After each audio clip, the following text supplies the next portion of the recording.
ಅವನು BMW car ತೊಗೊಂಡ್ಮೇಲೆ ಒಂದು ಪೂಜೆ ಮಾಡಿಸ್ಕೋಬೇಕಂತ ದೇವಸ್ಥಾನಕ್ಕೆ ಬರ್ತಾನೆ. ಬಂದು ಪೂಜೆ ಮಾಡಿಸ್ಕೊಂಡು ಅವ್ನ ಪಾಡಿಗೆ ಅವ್ನು ಹೋಗಿದ್ದಿದ್ರೆ ಮುಗಿದು ಹೋಗ್ತಿರ್ತೆ, ಈ ಸಮಸ್ಯೆನೇ ಬರ್ತಿರ್ಲಿಲ್ಲ. ಬಟ್ ಪಾರ್ಕಿಂಗ್ ವಿಚಾರದಲ್ಲಿ ಮಾರಾಮಾರಿ ಆಗೋಯ್ತು. ಪೊಲೀಸರು ಕರ್ಕೊಂಡು ಹೋಗೋ ಮಟ್ಟಕ್ಕೆ ಬಂತು. ಎಲ್ಲಾಯ್ತು ಈ ಮಾರಾಮಾರಿ? ಯಾರು ಆ ಗಲಾಟೆ ಮಾಡಿದಂಥ ವ್ಯಕ್ತಿ? ಸ್ಟೋರಿ ನೋಡಿ, ನಿಮಗೆ ಗೊತ್ತಾಗುತ್ತೆ. ಕಾರ್ ಪಾರ್ಕಿಂಗ್ ವಿಚಾರದಲ್ಲಿ ಗಲಾಟೆ, ಕಾರು ಮಾಲೀಕ ಸ್ಥಳೀಯರ ಮಾರಾಮಾರಿ, ಸ್ಥಳೀಯರ ಜೊತೆ ಕೈ ಮುಖಂಡನ ಅಳಿಯ ಕಿರಿ. ಕಾರ್ ಪಾರ್ಕ್ ಮಾಡುವ ವಿಚಾರಕ್ಕೆ ವಿದ್ಯಾರಣ್ಯಪುರ ದುರ್ಗಾ ಪರಮೇಶ್ವರಿ ದೇವಾಲಯದ ಮುಂದೆ ಗಲಭೆ ನಡೆದು ರಣಾಂಗಣವಾಗಿರುವ ಘಟನೆ ನಡೆದಿದೆ. ಯಲಹಂಕ ಕ್ಷೇತ್ರದ ಕಾಂಗ್ರೆಸ್ ಮುಖಂಡ ಕೇಶವ ರಾಜಣ್ಣ ಅಳಿಯ ಹಾಗೂ ಆತನ ಸಹಚರರು ಸ್ಥಳೀಯರ ನಡುವೆ ಗಲಾಟೆ ಮಾಡಿಕೊಂಡಿದ್ದ. ಹೊಸದಾಗಿ ಖರೀದಿಸಿದ್ದ BMW ಕಾರಿಗೆ ಪೂಜೆ ಮಾಡಿಸಲೆಂದು ದೇಗುಲದ ಪಕ್ಕ ಇದ್ದ ಮನೆ ಮುಂದೆ ಕಾರ್ ಪಾರ್ಕ್ ಮಾಡಿದ್ದಾರೆ. ಮನೆ ಮುಂದೆ ಕಾರ್ ನಿಲ್ಲಿಸಬೇಡಿ ಅಂತ ಮನೆಯವರು ಮನವಿ ಮಾಡಿದ್ದಾರೆ. ಇದೇ ವಿಚಾರಕ್ಕೆ ನಡೆದ ವಾಕ್ಸಮರ ಗಲಾಟೆಗೆ ತಿರುಗಿದೆ. ಬಳಿಕ ಮಾರಾಮಾರಿ ನಡೆದಿದೆ. ಪಾರ್ಕಿಂಗ್ ವಿಚಾರದಲ್ಲಿ ಆರಂಭವಾಗಿರುವಂತಹ ಘಟನೆ ದುರ್ಗಾ ಪರಮೇಶ್ವರಿ ದೇವಸ್ಥಾನದ ಅಂಗಳದಲ್ಲಿ ರಣಾಂಗಣವನ್ನೇ ಸೃಷ್ಟಿಸಿತ್ತು. ಹೌದು, ನಿನ್ನೆ ದುರ್ಗಾ ಪರಮೇಶ್ವರಿ ದೇವಸ್ಥಾನದ ಆವರಣ ವಿದ್ಯಾರಣ್ಯಪುರದಲ್ಲಿ ಇಲ್ಲೊಂದು ಮನೆ ಇದೆ ದೇವಸ್ಥಾನದ ಪಕ್ಕ. ಇಲ್ಲಿ ಸಾಮಾನ್ಯವಾಗಿ ವಾಹನ ಪೂಜೆಗೆ ಅಂತ ತುಂಬಾ ಜನ ಬರ್ತಾರೆ, ವಾಹನವನ್ನ ಪೂಜೆ ಮಾಡೋದಕ್ಕೆ ಅಂತ. ಸೊ ಈ ಮನೆಯ ಮುಂಭಾಗ BMW ಕಾರನ್ನ ಪೂಜೆಗೆ ಅಂತ ಪಾರ್ಕಿಂಗ್ ಅನ್ನ ಮಾಡಲಾಗಿತ್ತು. ಸೊ ಆಗ ಮನೆಯ ಮಾಲಕಿ ಹೇಳ್ತಾರೆ, ಗಾಡಿಯನ್ನ ಸ್ವಲ್ಪ ಮುಂದೆ ಅಥವಾ ಹಿಂದೆ ತೆಗೆದುಕೊಂಡು ಹಾಕಿ, ನಮಗೆ ವೆಹಿಕಲ್ ಅನ್ನ ಹೊರಗಡೆ ತೆಗೆದುಕೊಂಡು ಬರಬೇಕು ಅಂತ. ಆ ವಿಚಾರಕ್ಕೆ ಇಬ್ಬರ ಮಧ್ಯೆಯೂ ಕೂಡ ವಾಕ್ಸಮರ ಆರಂಭವಾಗುತ್ತೆ.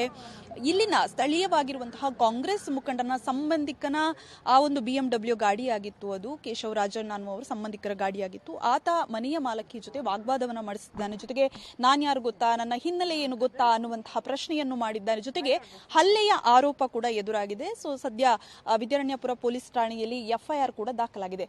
ಗಲಾಟೆ ಯಾವಾಗ ವಾಕ್ಸಮರ ದೊಡ್ಡ ಮಟ್ಟಿಗೆ ತಾರಕಕ್ಕೆ ಇರುತ್ತೋ ಸ್ಥಳೀಯರು ಕೂಡ ಆತನ ವಿರುದ್ಧ ಮುಗಿಬಿದ್ದಿದ್ದಾರೆ. ಅಂದ್ರೆ ಮಹಿಳೆಯ ಮೇಲೆ ಹಲ್ಲೆಯ ಆರೋಪ ಕೂಡ ಇರೋದ್ರಿಂದ ತಕ್ಷಣ ಆತ ರಕ್ಷಣೆಗೆ ಅಂತ ದೇವಸ್ಥಾನದ ಒಳಗಡೆ ಹೋಗ್ತಾರೆ. ದೇವಸ್ಥಾನದ ಒಳಗಡೆ ಆಡಳಿತ ಕಚೇರಿಯ ಒಳಗಡೆ ಹೋಗ್ತಾರೆ. ಸೊ ಆಗ ಅಗೇನ್ ಸ್ಥಳೀಯರು ಹಾಗೂ ಈ ಮನೆಯ ಮಾಲಕಿ ಯಾರಿದ್ದಾರೆ ಅವರೆಲ್ಲರೂ ಕೂಡ ರೊಚ್ಚಿಗೆ ಹೇಳ್ತಾರೆ, ದೇವಸ್ಥಾನದವರು ಯಾಕೆ ರಕ್ಷಣೆಯನ್ನ ಕೊಡ್ತಾ ಇದ್ದೀರಿ ಅಂತ. ಸೊ ದೇವಸ್ಥಾನದ ಒಳಗಡೆ ಕೂಡ ದೊಡ್ಡ ಮಟ್ಟದ ಗಲಾಟೆ ಸೃಷ್ಟಿಯಾಗುತ್ತೆ. ಅದಾದ ಬಳಿಕ ದೇವಸ್ಥಾನದ ಅರ್ಚಕರು ಕೂಡ ಅದನ್ನು ತಿಳಿಗೊಳಿಸುವಂತಹ ಪ್ರಯತ್ನವನ್ನ ಮಾಡ್ತಾರೆ. ಜೊತೆಗೆ ಪೊಲೀಸ್ ವಾಹನ ಕೂಡ ಬರುತ್ತೆ, ಪೊಲೀಸರು ಕೂಡ ಬಂದು ಗಲಾಟೆಯನ್ನ ತಿಳಿಗೊಳಿಸುವಂತಹ ಪ್ರಯತ್ನವನ್ನ ಮಾಡ್ತಾರೆ. ನಾನ್ ಯಾರು ಗೊತ್ತಾ ಯುವಕನ ದರ್ಪ, 7 ಮಂದಿ ಬಂಧಿಸಿದ ಪೊಲೀಸರು. ಹೌದು, ಗಲಾಟೆ ತೀವ್ರವಾಗ್ತಾ ಇದ್ದಂತೆ ನಾನು ಯಾರು ಗೊತ್ತಾ ಅಂತ ಯುವಕ ದರ್ಪ ಮೆರೆದಿದ್ದಾನೆ. ಗಲಾಟೆ ಜೋರಾಗ್ತಾ ಇದ್ದಂತೆ ಆ ಯುವಕ ದೇಗುಲದ ಒಳಗೆ ಓಡಿ ಹೋಗಿದ್ದಾನೆ. ಆ ಬಳಿಕ ದೇಗುಲದ ಒಳಗೂ ವಾಗ್ವಾದ ನಡೆದಿದೆ.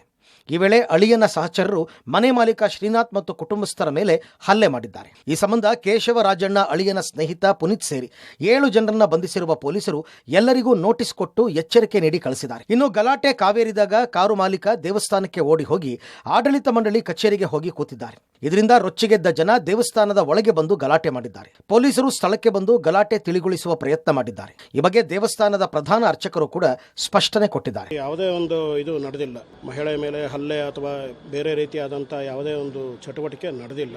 ದೇವಸ್ಥಾನದ ಒಳಗಡೆ ಆಗಲಿ ಹೊರಗಡೆ ಆಗಲಿ ಕೇವಲ ಒಂದು ಪಾರ್ಕಿಂಗ್ ವ್ಯವಸ್ಥೆ, ಅವರು ಮನೆಗೆ ಗಾಡಿ ಹೋಗಬೇಕಾಗಿತ್ತು. ಅದಕ್ಕೆ ಒಂದು 5 ನಿಮಿಷ ಅಲ್ಲಿ ತಾಳ್ಮೆ ಸಹನೆ ತಗೊಂಡಿದ್ರೆ ಅದು ಅಲ್ಲೇ ಇದಾಗಿರೋದು. ಆದರೆ ಅದು ವಿಪರೀತ ಘಟ್ಟ ಒಂದು ತಲುಪಿದೆ. ಅದು ಕಾರಿನ ಮಾಲೀಕ ಇಲ್ಲಿ ಬಂದರು ಅಂತ ಏನಿಲ್ಲ, ಅವರು ಜಸ್ಟ್ ದೇವಸ್ಥಾನ ದರ್ಶನಕ್ಕೆ ಬಂದು ಪೂಜೆ ಮಾಡ್ಕೊಂಡು ಹೋಗಬೇಕಾಗಿತ್ತು, ಬಂದು ಹೊರಟರು ಅವರು ತಕ್ಷಣ. ಇಲ್ಲಿ ಯಾವುದೇ ಒಂದು ಅವಘಡ ಯಾವುದೋ ನಡೆದಿಲ್ಲ.